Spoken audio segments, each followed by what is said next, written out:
it's kind of universally speaks Spanish and English. Yeah. You know, it's like some people speak English, some people speak Spanish, but very few people. I mean, you can't. The numbers is never like Montreal's like probably 80% speak both languages, right? Yeah. That's crazy. Yeah.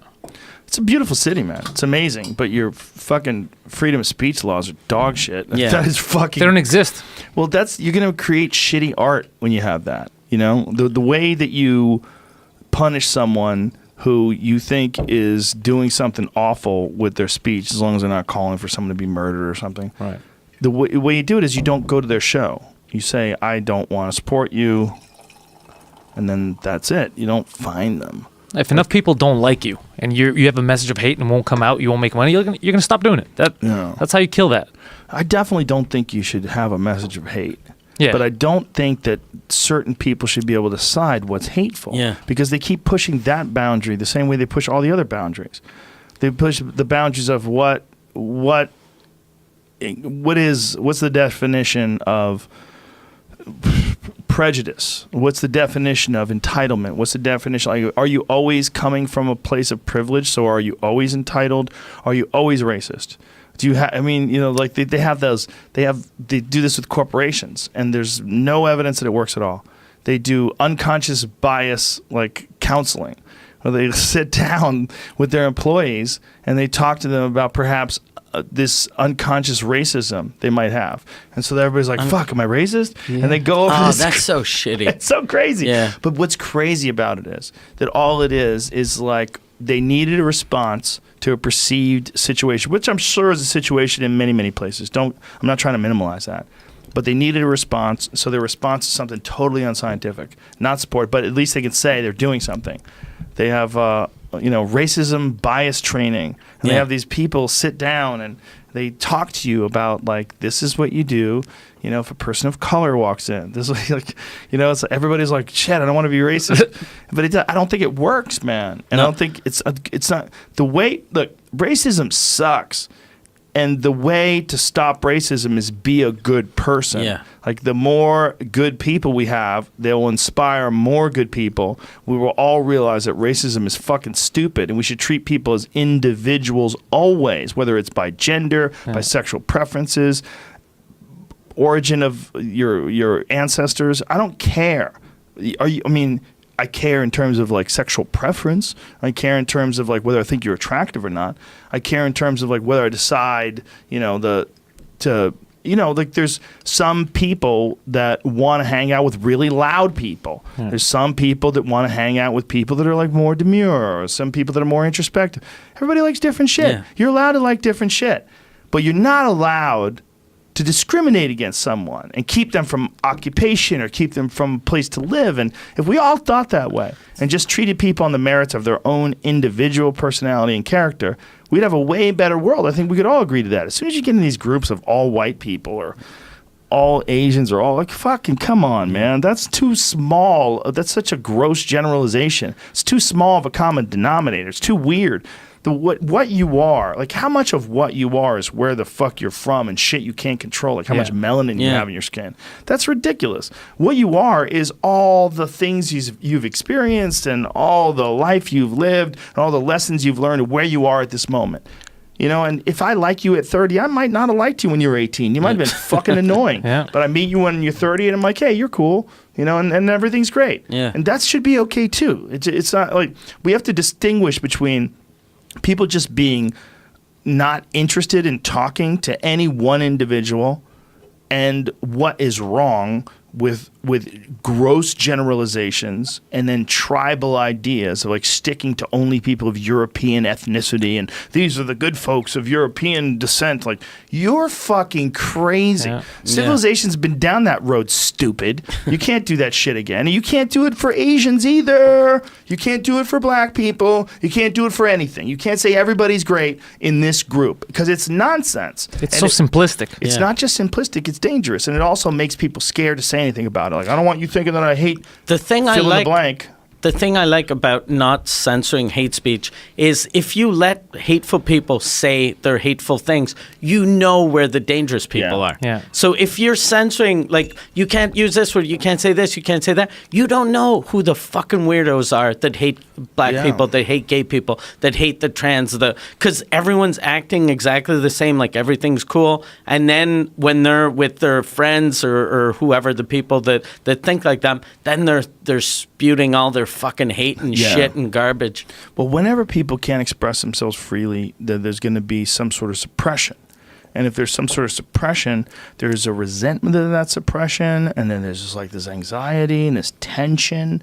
You know, it's like what it's essentially what we're saying is when you think about people in business meetings, how they're forced to communicate, how they're forced to dress, how they're forced to communicate. They go into this very professional building. All the women are dressed professional. All the men are dressed professional. They all get together in these conference tables, and everyone is agreeing, even though these are sexual beings who maybe like cocaine, you know, and they've been to fucking, you know, they've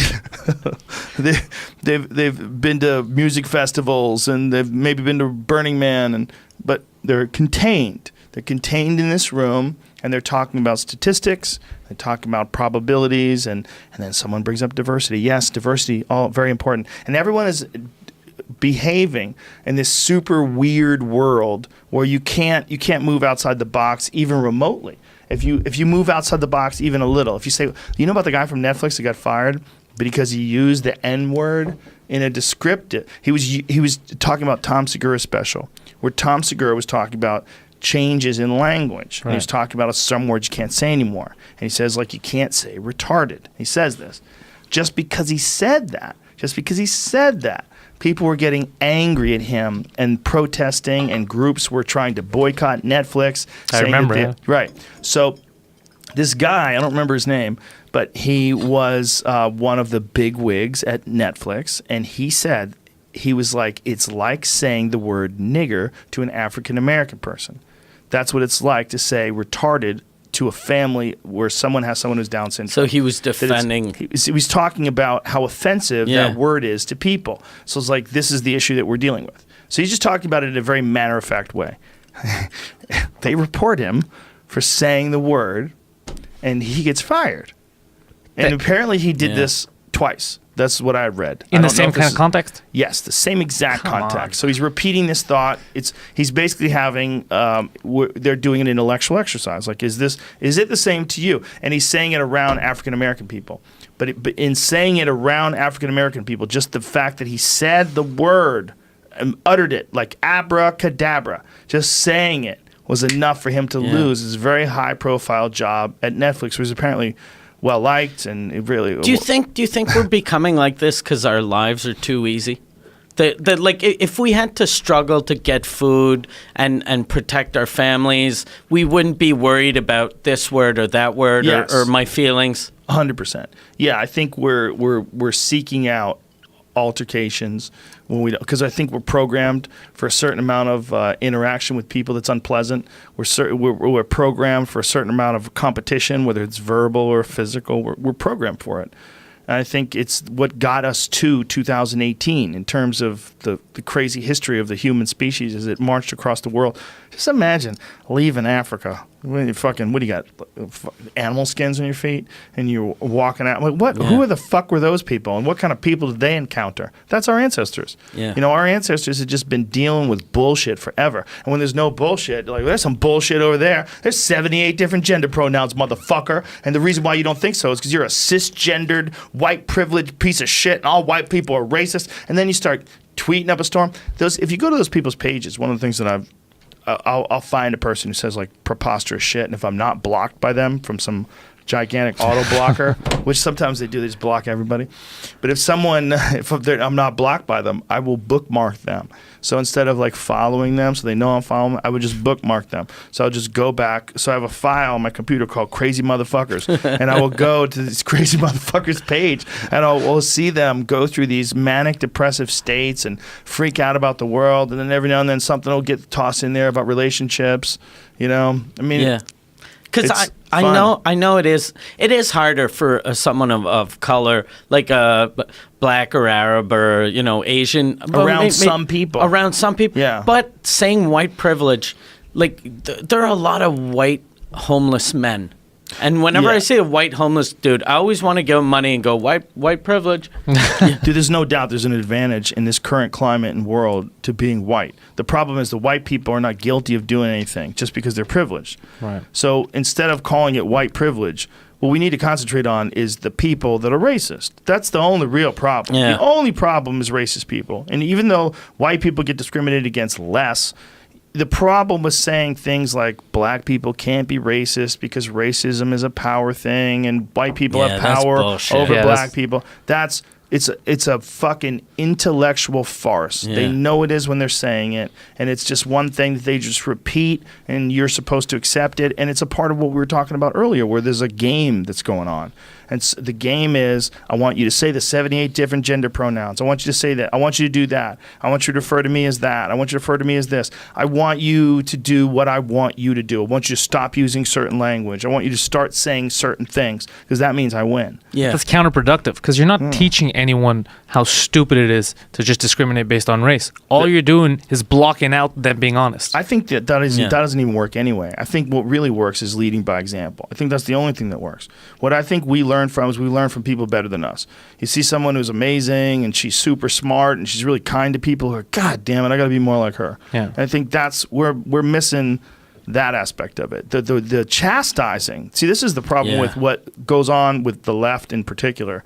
The brutal, mean assaults on people, these Twitter gangs and Facebook gangs, they target someone and attack them. You are not changing anything. And in fact, you are going to get people who see this horrible shit and they're going to go, fuck those people, I'm going that way. And they go the other way. And you recruit people to be on the right. And this is literally how Donald Trump became president. Definitely. One of the major factors was people were noticing a trend, and the trend was towards these crybaby, preposterous liberals that call it everything is racist, everything is sexist, everything is homophobic, everything falls into this blanket of transgression where there's no innocent and everyone's guilty. And then when they run out of targets, they go after each other for not being progressive.